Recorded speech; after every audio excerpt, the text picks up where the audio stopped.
大家好，我是大雄。距离上一次大英博物馆中国特展明盛世皇朝50年，一晃已经8年过去了。此次晚清百态大展又带来了中国封建王朝最后一段被隐藏的100年历史记忆。大英博物馆的每次特展都要有至少4到5年的筹备期，上一次大展就从世界上30多家博物馆以及私人藏家手中借展。此次晚清百态虽然因为疫情的原因在规模上有所缩水，但是依然汇聚了来自14个国家的近100位学者参与。其展览的时间跨度是从1796年到1912年。那么1796年正是乾隆皇帝禅位的那一年，而1912年溥仪退位，中华民国临时政府成立。这一段历史是清王朝由盛转衰后中国最动荡最曲折的一段时间，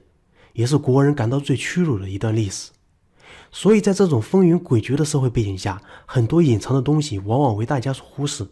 比如文化与艺术、社会与民俗、女性意识觉醒等等。正如此次展览的主题，晚清百态，浅光长耀的世纪。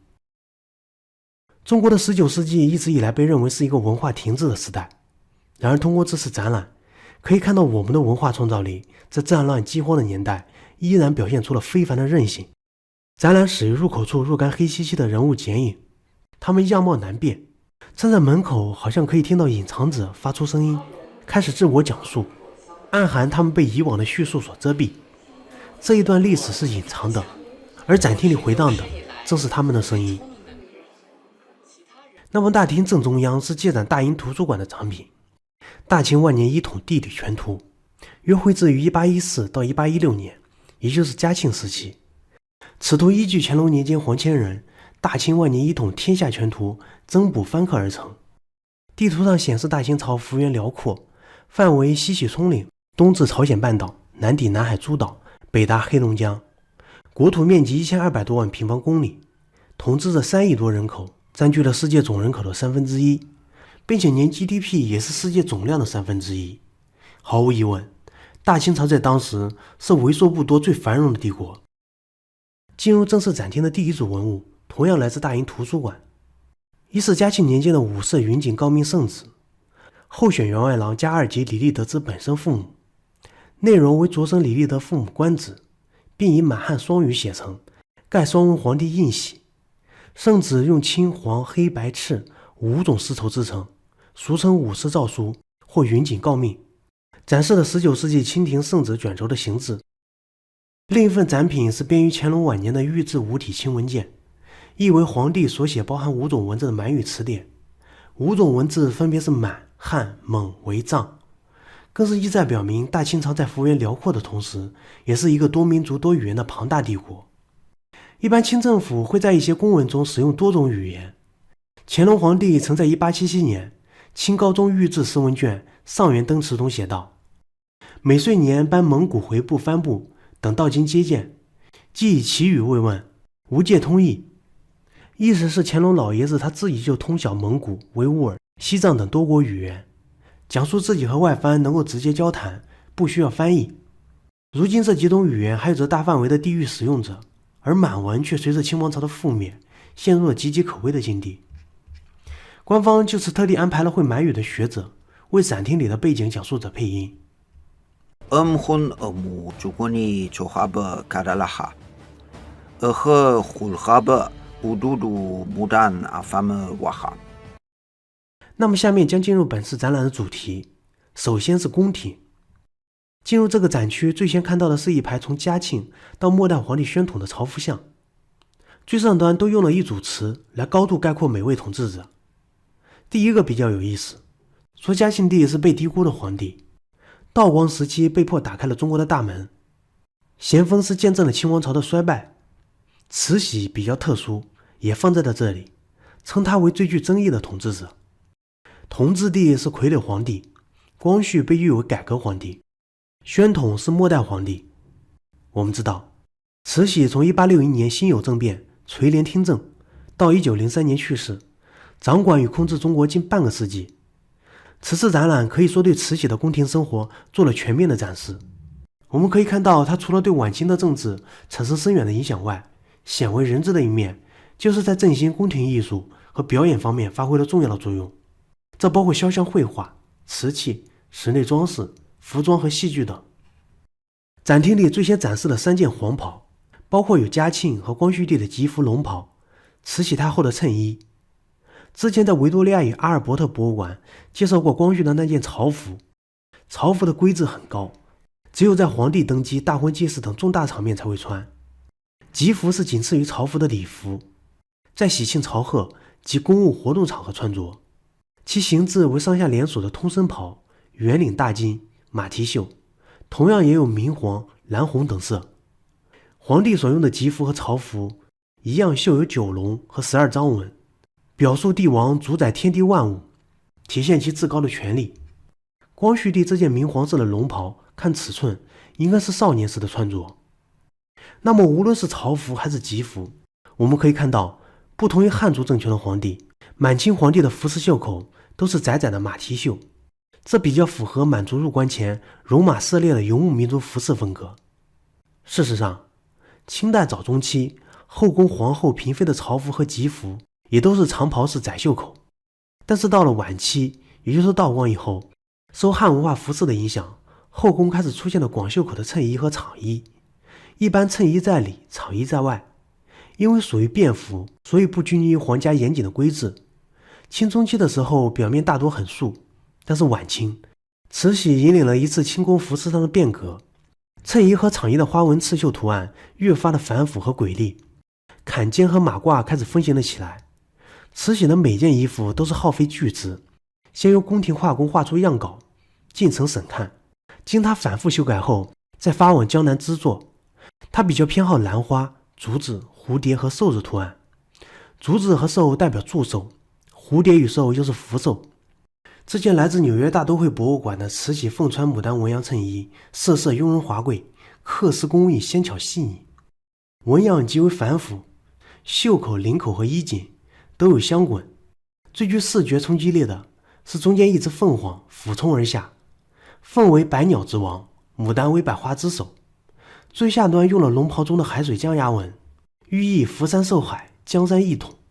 象征了慈禧无限的权力。这种华贵的服饰据清宫党记载不计其数。慈禧不仅每天要换上至少10件，还喜欢拍照把自己宣传出去，俗称玉照或者是圣容。以前的清宫皇家肖像是不对外展出的，但是随着鸦片战争后国门的打开，慈禧打破了这一禁忌，她无时无刻不在向世界宣传自己的形象，一个强有力的东方女性统治者。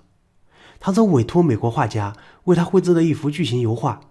并于1904年在圣路易斯世界博览会展出。除了往外送玉照，慈禧还有一颗文艺心，如绘画书法与诗文。为了展现自己的才能，慈禧会把自己的绘画作品当成礼物赠送给外国的元首。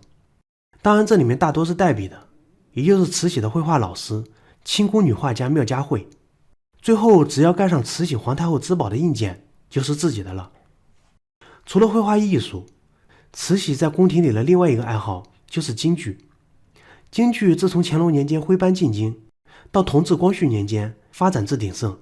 可谓剧目繁多，名家辈出。比如鼎鼎有名的同光13绝。作为当时大清朝的骨灰级戏迷，慈禧本身也是戏剧表演爱好者和鉴赏家。在她的主政下，京剧占领了从宫廷到地方的大小舞台。一句话总结，京剧如果没有西太后，难以有今天第一国粹的地位。这件清晚期红缎彩绣凤穿花纹宫衣，一般是京剧中公主、郡主等角色的服装。近代京剧表演艺术大师梅兰芳先生曾创作并出演《贵妃醉酒》，剧中的他便身着宫衣。这件宫衣肩部为4层彩色云肩，与上衣一样刺绣各种繁复的花卉纹样，寓意锦上添花，花上生华。梳袖宽大，左右袖口各相缀10条彩绣花边，这样的款式名为烫袖。常由百褶裙和凤尾裙共同构成，将各式段裁剪为82条，装若凤尾，让人一眼惊艳，远远看去美到极致。在宗教方面，慈禧信仰佛教，自称老佛爷。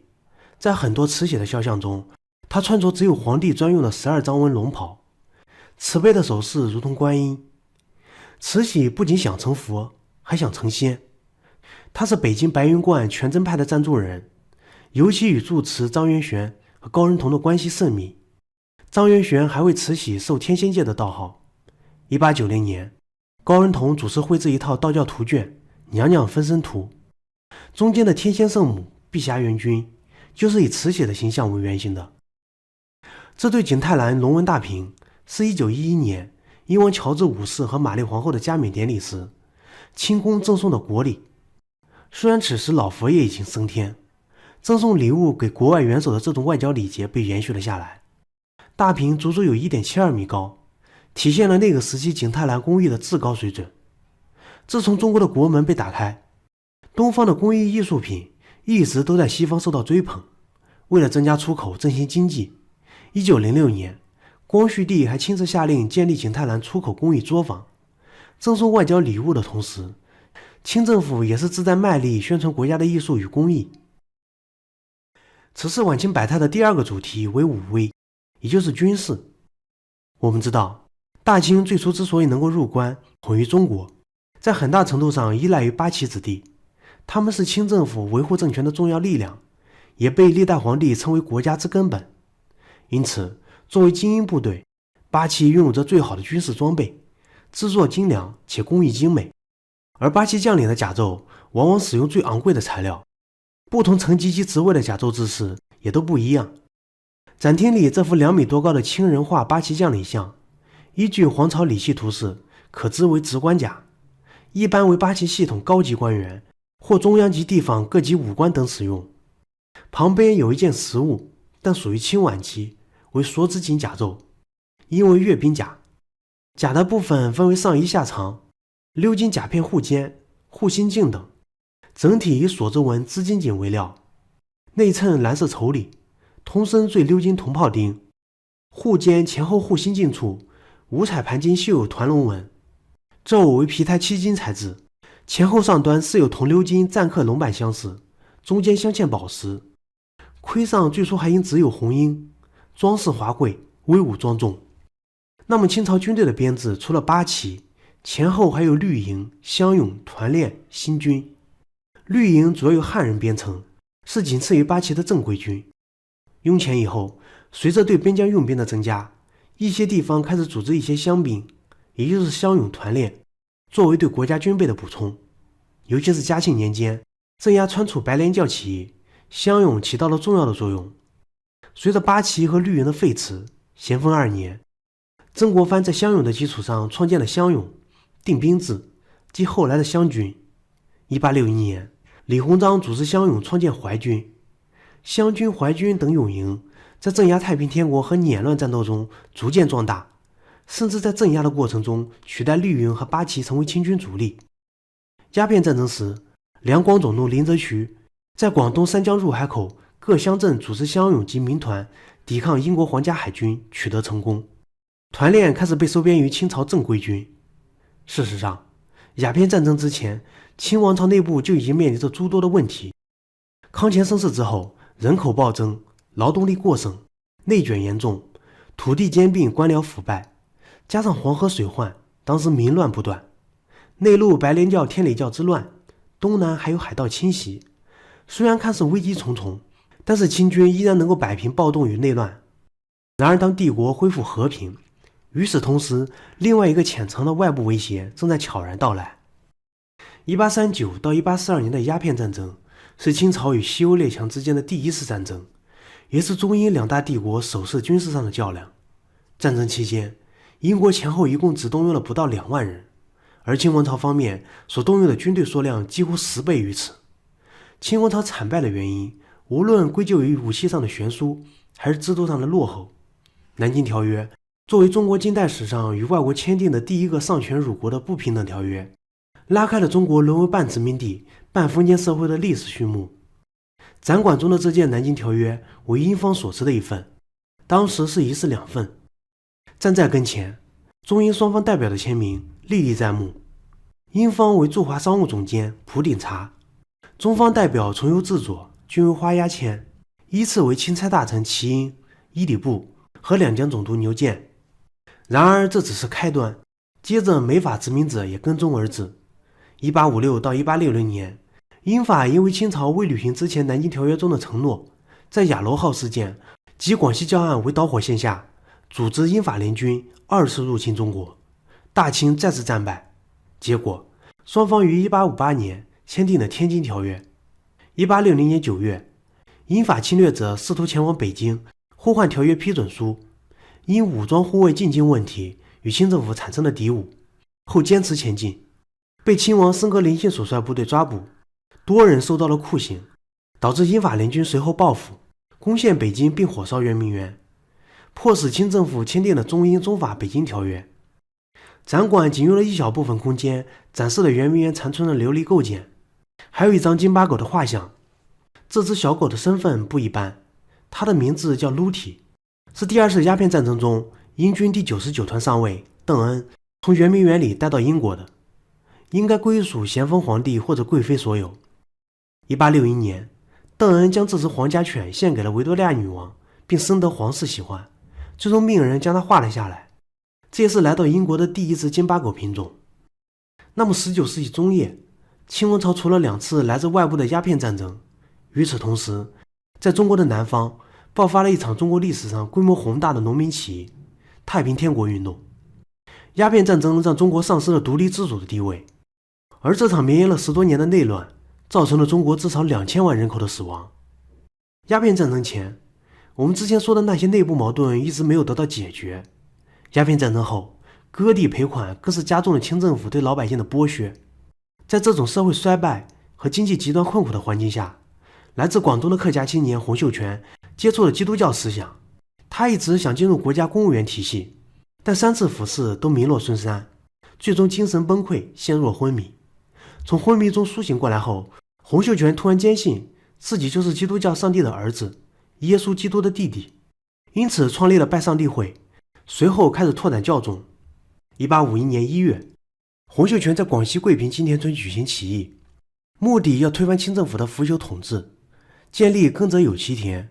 无处不均无处不保暖的太平天国。到了1853年，一支超过50多万的太平天国军最终占领了南京，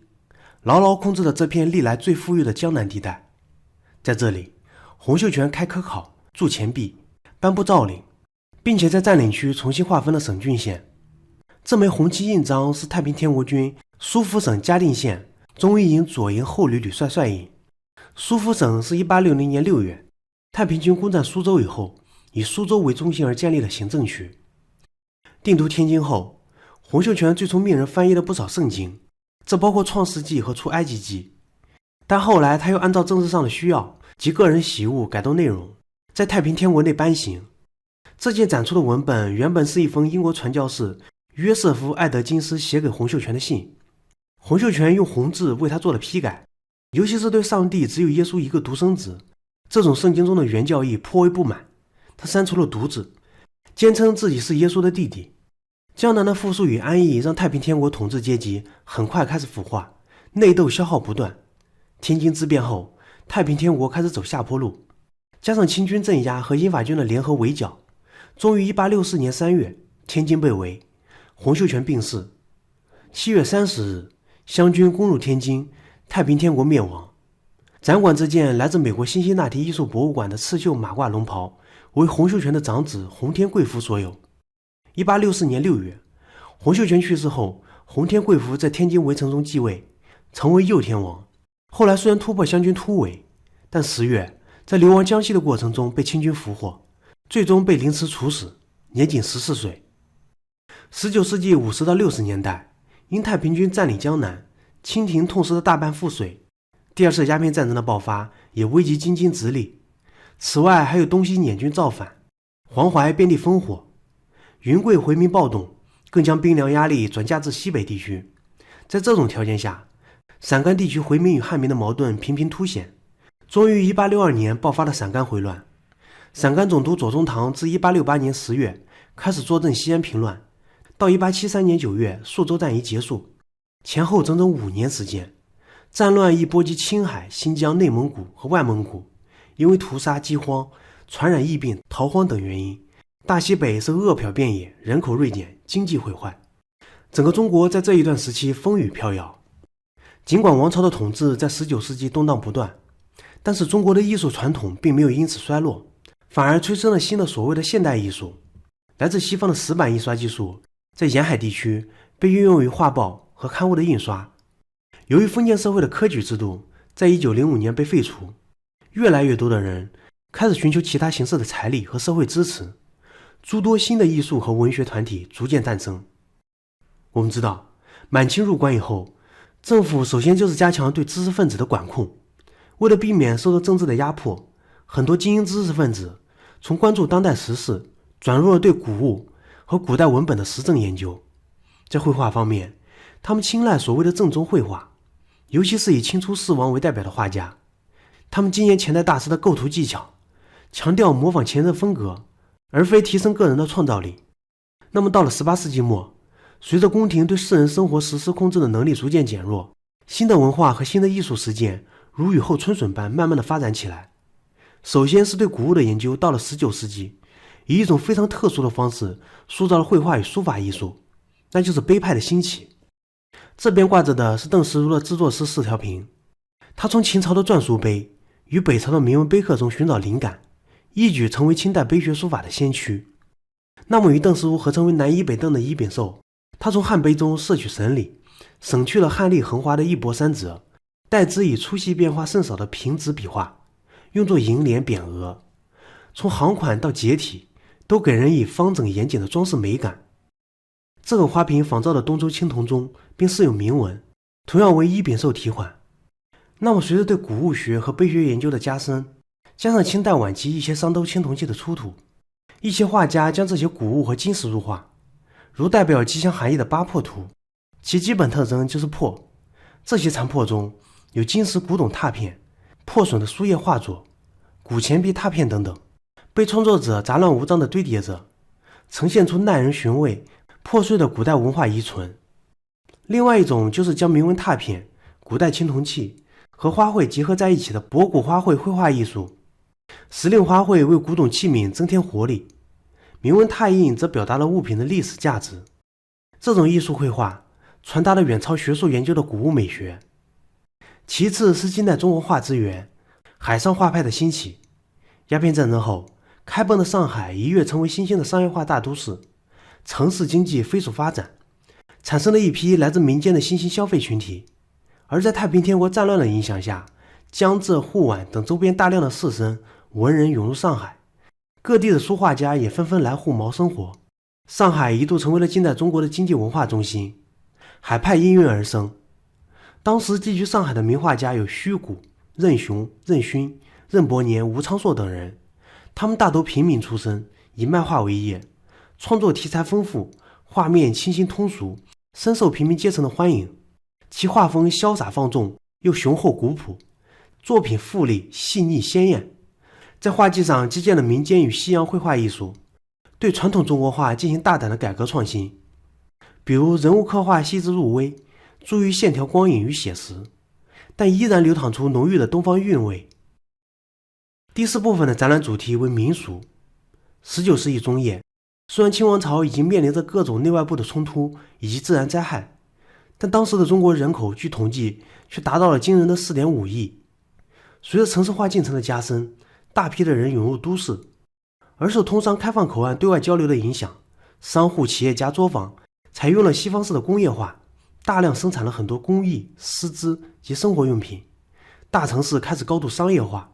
阶层与贫富差距逐渐拉大。一些上层社会的人士可以享受到名贵的生活奢侈品、丰富多彩的休闲活动，追逐着时尚。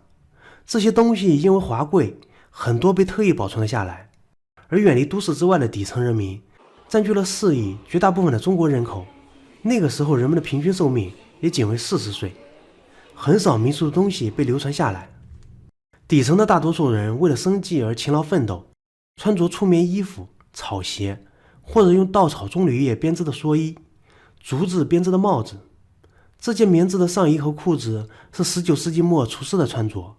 得益于机织棉的普及，城市里的平民可以穿上这种舒服的工作服。左边这个是当时饼子铺的木雕招牌，而上层社会的人们穿着就华丽的多了，丝绸和缎子那是必不可少的。由于海外化学染料的引入，衣服的颜色更抓人眼球，且不易褪色。加上苏州、广州等地高超的刺绣工艺，上层社会的女人更有空间比拼谁的衣服更精美、更昂贵。展厅里的这2件均为清晚期汉人的装束，一般上身为夹袄，下身马面裙，脚蹬3寸绣花金莲，有的时候秋冬还会戴上进口法兰绒料做成的兜帽或者头巾。夹袄上面的刺绣可谓是极尽奢华，受当时南方戏剧娱乐活动的影响，刺绣了很多吉祥如意的牡丹、蝴蝶、仙鹤图案，更有团绣的精致的人物故事场景，如牡丹亭、桃花扇这种表达爱情、浪漫与道德的主题。由于当时的纹样有着固定的绣谱制式，很多富贵人家的妇女在袖口、前襟、下摆边上做足了功夫，这就是有名的香滚彩绣。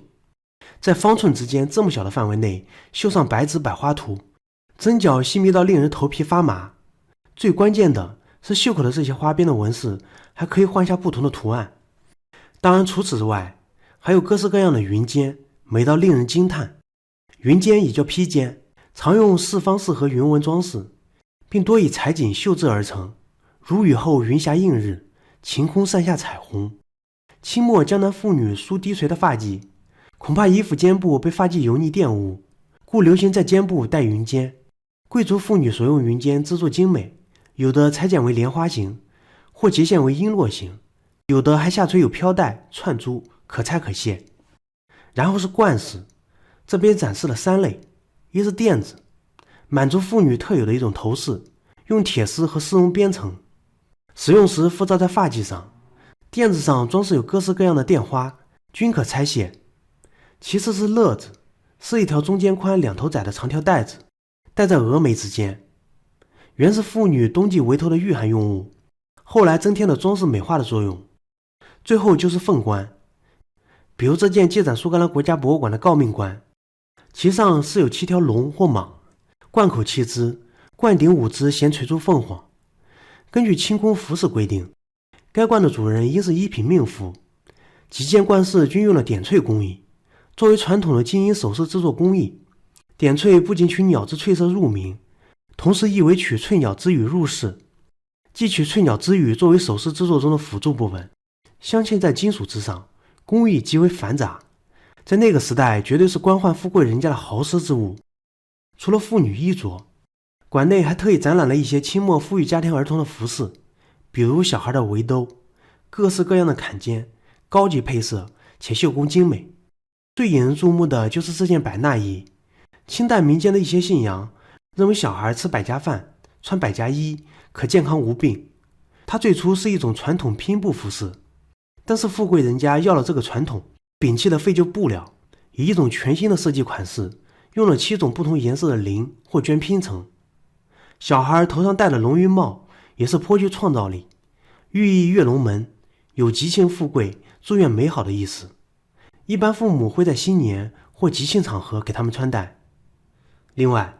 晚清时期受到西方艺术和摄影风潮的影响，一些大家庭出来的人会请人为之绘画肖像，这些肖像一般是油画或者具备写实风格的中国画。这幅借展加拿大皇家安大略博物馆的路西弗及夫人画像，且不说其带光影写实的面部轮廓，2位的坐姿与动作也是吸取了摄影摆拍的灵感。尤其是夫人李氏的肖像也被选为了此次展览的海报封面。展览的最后2个主题分别为交流与事变，2个展馆都非常小。那么为什么策展人会把这2个部分放在一起？我想他们一个是起因，一个是结果。从清朝闭关锁国，只开放广州1个港口，到鸦片战争后，沿海及长江流域争相被迫打开，最终卷入了19世纪对外碰撞与交汇的浪潮中。从这个角度来看，清代的灭亡已经是必然。交流带来了各种新的生产技术、材料、风格及品味，它们杂糅在一起，在广州被运用和生产，并销往全球市场。这些来自广州的外销产品做工精巧、华美而奢侈，成为西方上层消费者争相追捧的定制化产品。我们在看到老祖宗精湛的手工艺和文化创造力的同时，更应看到走出中国的不只是工艺品，踏上远洋货轮的还有人。他们受到新观念、新思想的启发，并将之带回国内。从第一批留洋的学生到洋务运动的开展，从百日维新到统治者预备立宪与改革，虽然过程是曲折的，但是中国人一直都没有放弃寻找救国救民的新道路。直至辛亥革命的爆发，清王朝的最终倒塌，